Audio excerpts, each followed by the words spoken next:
একটা ব্যানার ধরতেও 6টা মানুষের প্রয়োজন হয়। গত 16 বছর দেখেছি এই ব্যানার ধরার জন্য 6টা মানুষ খুঁজে পাওয়া যায় নাই।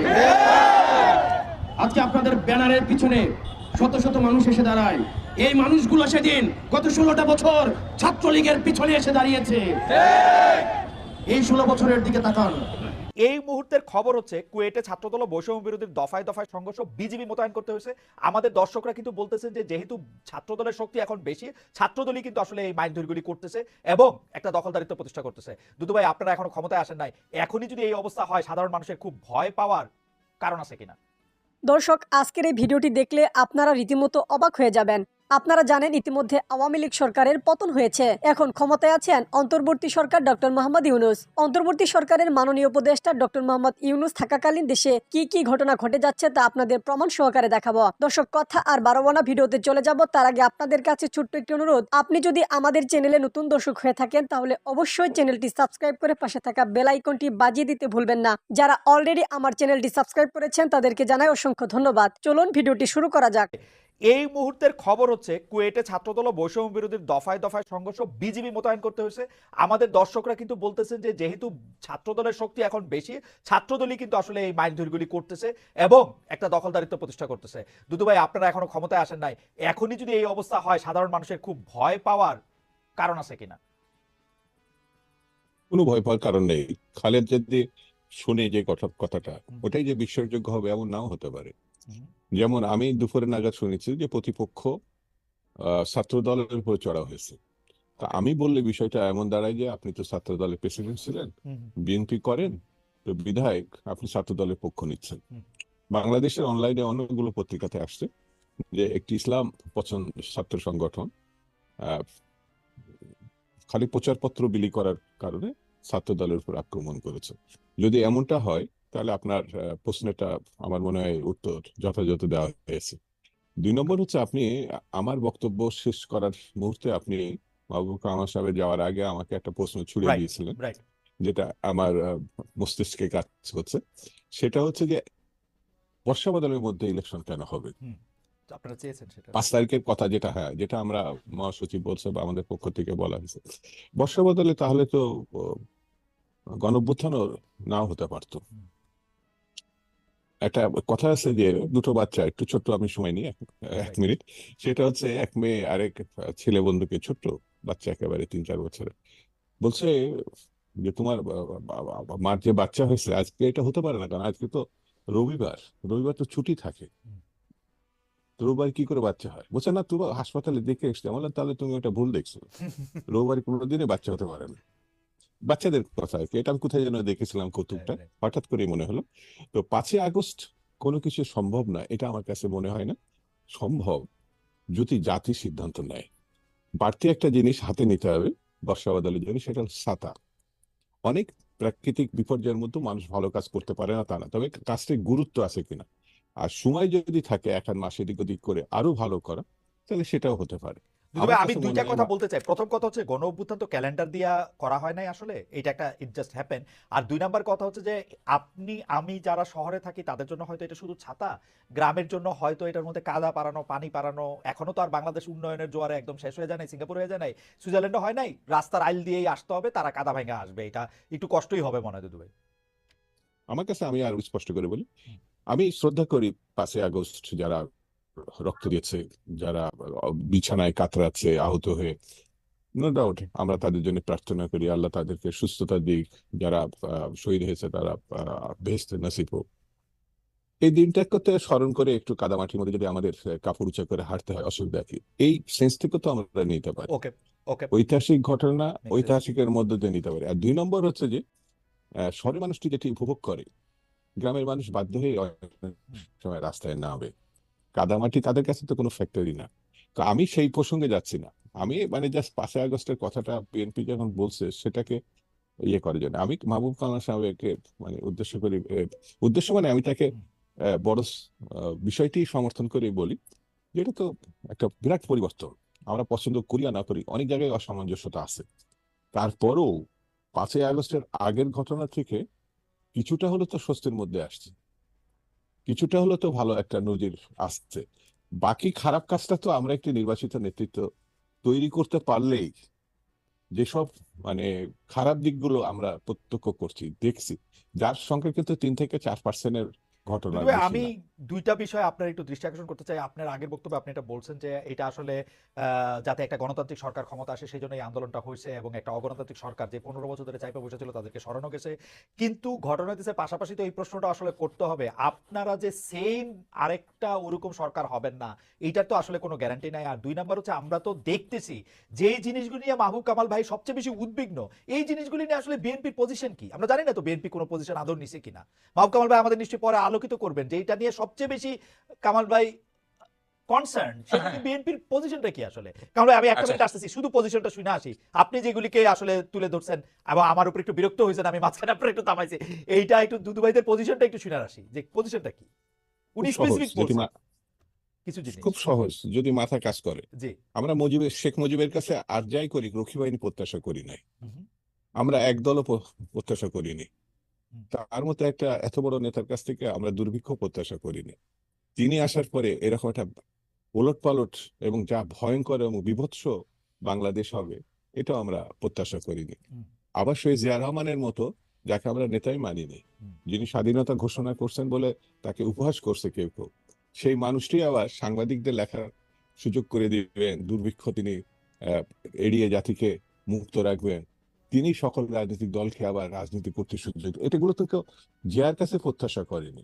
সেহেতু আগামী দিন এই প্রত্যাশা না করার ঘটনাই তো তিনি ঘটিয়ে গেছেন বিএনপির মধ্যে দিয়ে। বিএনপি যত সমালোচনায় হোক না কেন, বিএনপি এরকম একটি প্রায় 1 শতাব্দীর না আপনার কাছে মনে হয় না দুদু ভাই সরকারি চাকরি থেকে না, এসে না, রাষ্ট্রের সর্বোচ্চ ক্ষমতাটা করা এটা বাংলাদেশের রাজনীতিতে এটা আসলে ঠিক হয় নাই কাম, মানে যেটাই যেরকমই পরিস্থিতি ছিল না হোক না কেন এটা একটা ব্যাড যেমন সরকারি যেমন চাকরি আপনার থেকে কাছে আইসা। যেমন আপনার কাছে মনে হচ্ছে না যে শেখ মুজিবের মতো এরকম একজন ব্যক্তি ওয়াদা খেলাপকারী হবে, না না এত সেটা আমার কাছে নৃশংস মনে হচ্ছে, আমি মনে করি না না, মনে হয়নি বলেই তো আপনি না, জিয়া মনে হয়েছে মনে হয়েছে মনে যেখানে হয়েছে। প্রশংসা এখানে যদি আওয়ামী লীগের লোক থাকতো দুদু ভাই আপনি আমারে ট্রাস্ট করেন, আওয়ামী লীগের লোক থাকলে আমি এই প্রশ্নটা এই তার সম্পর্কেই করতাম। আমি এটা বলতেছি না, না, যে এটা একটা ব্যাড প্রেসিডেন্ট না, আছে না, না, কিনা। না, না, না, আপনি খারাপটাকে আলোচনায় আয়নে ভালোটাকে খারাপ করা যায় কি করে? আপনার প্রশ্নের ধরনটা আমার কাছে মনে হয়েছে এরকম। ওকে একটা ব্যানার ধরতেও 6টা মানুষের প্রয়োজন হয়। গত 16 বছর দেখেছি এই ব্যানার ধরার জন্য 6টা মানুষ খুঁজে পাওয়া যায় নাই। আজকে আপনাদের ব্যানারের পিছনে শত শত মানুষ এসে দাঁড়ায়। এই মানুষগুলো সেদিন গত 16টা বছর ছাত্রলীগের পিছনে এসে দাঁড়িয়েছে। এই 16 বছরের দিকে তাকান। আমরা ফেসিবাদের বিরুদ্ধে আপনাদের লড়াই এবং সংগ্রামকে আমরা সবসময় সম্মান জানাই। একই সাথে সাথে আপনাদেরকে মনে করিয়ে দিতে চাই, এই বাংলাদেশে আবার যারা ছাত্রলীগ হয়ে উঠতে চাইবে, যারা শিক্ষার্থীদের বিপক্ষে অবস্থান নিবে, তাদের পরিণতি ঠিক ছাত্রলীগের মতোই হবে। সুতরাং আপনারা শিক্ষার্থীদের বিরুদ্ধে অবস্থান নিয়েন না। গত 16 বছরের আপনাদের নির্যাতন নিপীড়নের কথা ভুলে যায়েন না। আপনারা যদি মনে করে থাকেন এই চাপাতির রাজনীতি, এই হকিস্টিকের রাজনীতি, এই ছাত্রলীগীয় রাজনীতি আবার আপনারা ক্যাম্পাসে আবার আপনারা রিস্টোর করবেন, তাহলে ছাত্রলীগ গেছে যে পথে আপনারাও যাবেন সে পথে। প্রিয় সহযোদ্ধা, এই গণতন্ত্র উত্তরণের এই যে লড়াই, এই লড়াই আমাদের সমন্বিত লড়াই। এই লড়াই আমাদের যে শহীদ হয়েছে যারা, তাদের রক্তের দায় আমাদের উপরে রয়েছে, তাদের রক্তের দায়বদ্ধতা আমাদের উপরে রয়েছে। তাদের রক্তের উপরে দাঁড়িয়ে আবার আমরা মাদার পার্টির এজেন্ডা বাস্তবায়নের রাজনীতি শিক্ষা প্রতিষ্ঠানগুলোতে রিস্টোর করতে পারি না। আপনার শিক্ষার্থীদের ভাষায় কথা বলুন। শিক্ষার্থীরা কি শুনতে চায়, তারা কি দেখতে চায়, শিক্ষা প্রতিষ্ঠানগুলোতে কেমন রাজনীতি করতে চায়, তারা কি চায়। আপনারা শিক্ষার্থীদের জন্য যদি রাজনীতি করতে চান, তাহলে আপনাদের শিক্ষার্থীদের ভাষায় কথা বলতে হবে, তাদের মতের সাথে চলতে হবে, তাদের পথে চলতে হবে। কিন্তু আপনারা যদি আবার ক্যাডার পলিটিক্স করতে চান, আবার ছাত্রলীগ করতে চান, হল দখল করতে চান, সিট বাণিজ্য করতে চান, চাঁদাবাজি করতে চান, টেন্ডারবাজি করতে চান, আপনার পরিণত হবে সাদ্দামের মতো, পরিণত হবে আনানের মতো। গত 16 বছরে আপনাদের বিরুদ্ধে যে নির্যাতন হয়েছে, এই ফ্যাসিবাদী আওয়ামী লীগ আপনাদেরকে যেভাবে নির্যাতন নিপীড়ন করেছে, আপনারা মজলুম ছিলেন, আপনারা জালিম হয়েন না। আপনারা মজলুম ছিলেন, আপনারা জালিম হয়েন না। আপনারা মজলুম ছিলেন, মজলুম যখন জালিম হয়ে ওঠে তখন পৃথিবী বসবাসের অযোগ্য হয়ে যায়। প্রিয় সহযোদ্ধা, আমরা আপনাদের কাছে আহ্বান জানাবো, শিক্ষার্থীদের প্রতি আমাদের কমিটমেন্ট রয়েছে, আমাদের সমন্বিত কমিটমেন্ট রয়েছে। আমরা শিক্ষার্থীদেরকে, আমরা গত 16 বছর ধরে যেই ক্যাম্পাসের জন্য আমরা লড়াই করেছি, ছাত্রলীগের বিরুদ্ধে যেভাবে আমরা লড়াই করেছি, আমরা চাই না শিক্ষার্থীদের আবার বাক স্বাধীনতা হরণ করা হোক। ফেসবুকে তারা একটা কমেন্ট করলে আবার হেলমেট বাহিনী এসে ঝাঁপিয়ে পড়ো। মতামত প্রকাশের স্বাধীনতা অব্যাহত থাকুক, দ্বিমত প্রকাশের স্বাধীনতা অব্যাহত থাকুক, ক্ষমতাকে প্রশ্ন করা অব্যাহত থাকুক।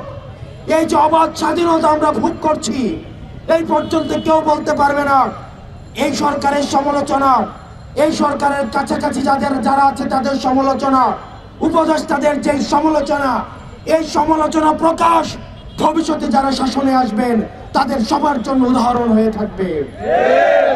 আমরা আমাদের এই শিক্ষাঙ্গনে, আমাদের শিক্ষা প্রতিষ্ঠানে অবারিত এই মুক্ত চিন্তা এবং মনস্তাত্ত্বিক সমৃদ্ধির যেই আমরা রাস্তা সুপ্রশস্ত করেছি, আমরা চাই না নামে বেনামে কোন ধরনের ছাত্র সংগঠন শিক্ষার্থীদের আবার টুটি চেপে ধরো। হলগুলো হবে শিক্ষা প্রতিষ্ঠান এবং হলগুলো হবে শিক্ষার্থীদের অবারিত বিচরণের ক্ষেত্র। শিক্ষার্থীদেরকে বাধ্য করা হবে, শিক্ষার্থীদেরকে জোর করা হবে, ক্লাসরুম গণরুম এই টেন্ডারবাজি চাঁদাবাজি আবার রিস্টোর করা হবে। এই স্বপ্ন আর বাংলাদেশে কোনোদিন বাস্তবায়িত হবে না। প্রিয় সহযোদ্ধা, ভুলে গেলে চলবে না, ছাত্রলীগ কোন একটা নির্দিষ্ট দল না, আওয়ামী লীগ কোন নির্দিষ্ট একটা দল না, এটি একটি আদর্শ।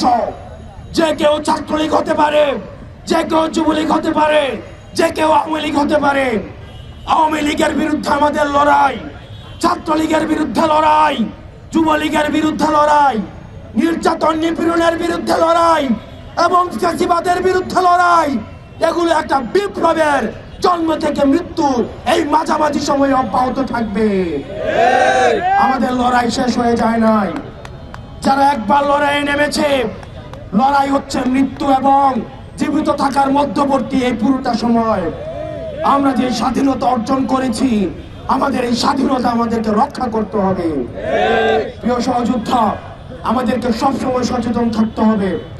আমরা বারবার করে বলতে চাই, কোন শিক্ষা প্রতিষ্ঠান আর সন্ত্রাসের ঠিকানা হবে না। এবং কুয়েটে যেই আমাদের নারকীয় ছাত্রলীগ স্টাইলে যে ধরনের নির্যাতন হয়েছে, আমরা আপনাদেরকে সতর্ক করতে চাই। আপনারা যদি মনে করে থাকেন কুয়েটে আপনারা আপনাদের পাওয়ার পলিটিক্সের আপনারা এখানে মহড়া দিয়েছেন, টেকনাফ থেকে তেতুলিয়া এই 56,000 বর্গ মাইলে আর পাওয়ার পলিটিক্সের কোনো ঠিকানা হবে না। কুয়েটে যেই নারকীয় যেই নির্যাতন হয়েছে এবং জুলাই ব্যাপী যে ধরনের নারকীয় নির্যাতন হয়েছে, আগামীকাল সারা বাংলাদেশের সকল শিক্ষা প্রতিষ্ঠানে এই নারকীয় নির্যাতনের ভিডিও চিত্র প্রকাশিত হবে। এই জুলাইকে আমরা বারবার মনে করিয়ে দিতে চাই এবং আমাদের আগামীকালের কর্মসূচি সারা বাংলাদেশের প্রত্যেকটা শিক্ষা প্রতিষ্ঠানে আমাদের যে জুলাইয়ের নারকীয় যে নির্যাতন নিপীড়ন এবং গতকালের এবং আজকের কুয়েটে যে নির্যাতন নিপীড়ন চালানো হয়েছে, আবার আমরা দেখেছি হেলমেট বাহিনীর আগমন হয়েছে, রামদা বাহিনীর আগমন হয়েছে, তাদেরকে আবার জাতির সামনে প্রকাশ করা হবে। কালকে প্রত্যেকটি শিক্ষা প্রতিষ্ঠানে এবং আমাদের টিএসসিতে ভিডিও প্রদর্শন করা হবে এবং আপনারা আপনাদের জায়গা থেকে আপনাদের এই সত্যের পক্ষে, ন্যায়ের পক্ষে, এই জুলুমের বিরুদ্ধে আপনার অবস্থান অব্যাহত থাকুক। ইনকিলাব জিন্দাবাদ, ফ্যাসিবাদ। দর্শক, সম্পূর্ণ ভিডিওটি দেখলেন, আশা করি বিষয়টি বুঝতে পেরেছেন। এই নিয়ে আপনার গুরুত্বপূর্ণ মন্তব্যটি অবশ্যই কমেন্ট বক্সে জানিয়ে দিবেন। ধন্যবাদ।